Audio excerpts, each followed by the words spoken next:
Et salut tout le monde, ici Yax Rider. Et aujourd'hui on se retrouve pour une nouvelle vidéo. Théorie.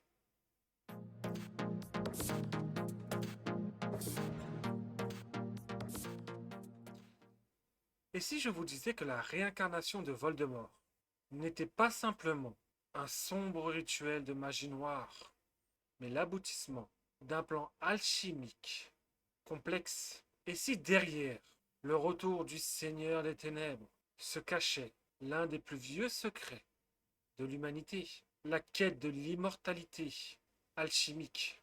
Aujourd'hui, on plonge dans une théorie fantastique. Voldemort aurait orchestré son grand retour à la vie comme un véritable rituel alchimique. Et les indices sont bien plus nombreux que vous pouvez l'imaginer. L'alchimie dans le monde magique. L'alchimie existe bel et bien dans le monde d'Harry Potter. On pense évidemment à Nicolas Flamel et à sa création, la pierre philosophale. Un objet mystique, capable de transformer n'importe quel métaux en or pur et surtout capable de créer un élixir de longue vie. Mais l'alchimie, ce n'est pas simplement transformer les métaux, c'est un système symbolique et spirituel visant la transmutation de l'âme. Et là, un parallèle flagrant émerge. Voldemort a littéralement morcelé son âme pour mieux la reconstruire. Or, en alchimie, on parle de solve et coagula. Détruire pour reconstruire, dissoudre pour purifier, séparer les éléments pour les réunir dans un étape supérieure. Même dans notre monde, la science dit bien que rien ne se perd, rien ne change, tout se transforme. Et si les Horcruxes étaient la version noire de cette étape, une déconstruction volontaire pour atteindre une forme d'immortalité? Les étapes alchimiques et la résurrection. En alchimie, il y a 4 étapes symboliques dans l'œuvre noire. Nigredo, la purification, la mort. C'est la première étape, la décomposition. Et que fait Voldemort? Il meurt. Ou du moins, son corps est détruit par le sort qu'il a lancé lui-même à Harry Potter. Son âme devient une ombre faible, impuissante. Il le dit, il s'est senti arraché, mais toujours en vie. Il erre dans les ténèbres comme une conscience désincarnée. C'est littéralement la Nigredo, la mort alchimique, étape indispensable avant toute renaissance. Albedo, la purification. Durant cette étape, l'alchimie purifie ce qui reste, éliminant les impuretés. Entre sa chute et son retour, Voldemort passe par un long processus. Il est aidé par Quirrell dans la première aventure en buvant le sang de licorne. Ensuite, c'est Peter Pettigrew qui lui fait boire le venin de son serpent Nagini pour survivre, fabriquer un corps de fortune. Tout cela dans l'attente du rituel final. C'est une phase de transition, de nettoyage avant la renaissance. On peut voir là une symbolique. Le mal a été purifié de son corps précédent. Il s'apprête à renaître avec une nouvelle forme, plus stable, plus complexe. Citrinitas, l'humiliation. Cette étape symbolique, l'arrivée de la sagesse. Or, Voldemort ne devient pas plus sage, mais son plan se précise. Il retrouve ses fidèles, les mange-morts, prépare minutieusement son retour. Il connaît mieux ses erreurs du passé et surtout, il parvient à créer un nouveau corps grâce à un rituel extrêmement précis, impliquant le sang d'un ennemi, les ossements du père, la chair d'un serviteur. Rubedo, la renaissance finale.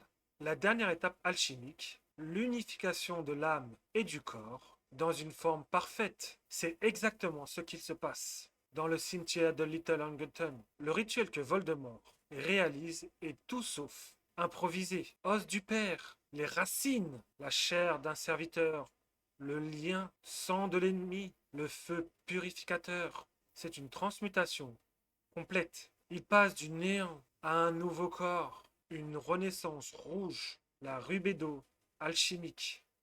Les symbolismes rituels de résurrection. Reprenons le rituel de résurrection dans les détails. Il suit exactement les 3 principes alchimiques fondamentaux. Sel, le corps, représenté par l'os du père, enraciné dans la terre. Élément fixe, la matière, le soufre, l'âme, Voldemort lui-même, l'élément volatile, brûlant, destructeur, Mercure, l'esprit, le lien, le sang de Harry, le pont entre le passé et le présent, la magie ancienne et l'avenir. Ces trois principes sont réunis dans un chaudron. Autre symbole majeur de l'alchimie. Le feu sous le chaudron alimente la transformation. Tout est là. Les éléments, les phrases, les symboles. Et n'oublions pas l'environnement. Un cimetière, un lieu de mort et de renaissance. C'est l'endroit parfait pour une transmutation alchimique. Voldemort ne choisit jamais au hasard.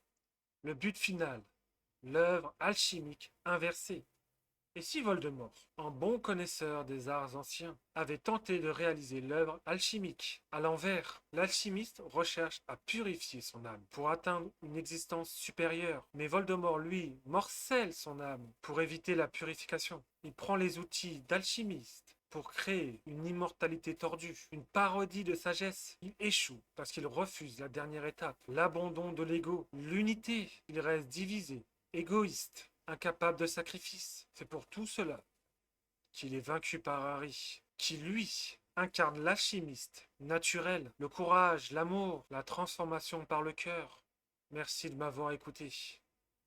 Alors Voldemort, alchimiste noir, sa quête d'immortalité semble suivre pas à pas un ancien chemin ésotérique, mais là où les vrais alchimistes, cherchant la lumière, lui a choisi l'ombre, là où il recherchait l'unité, il a choisi la fragmentation. C'est peut-être là où se trouve la morale profonde. Ce n'est pas la connaissance des mystères anciens qui fait le bien ou le mal, mais ce qu'on fait. Et vous, que pensez-vous de cette théorie? Voldemort a-t-il consciemment suivi un rituel alchimique ou est-ce une coïncidence troublante? Dites-le moi en commentaire. Pensez, si la vidéo vous a plu, à la liker et surtout, abonnez-vous pour ne rien rater des prochaines théories. Et surtout, souvenez-vous, dans le monde des sorciers, rien n'est vraiment laissé au hasard.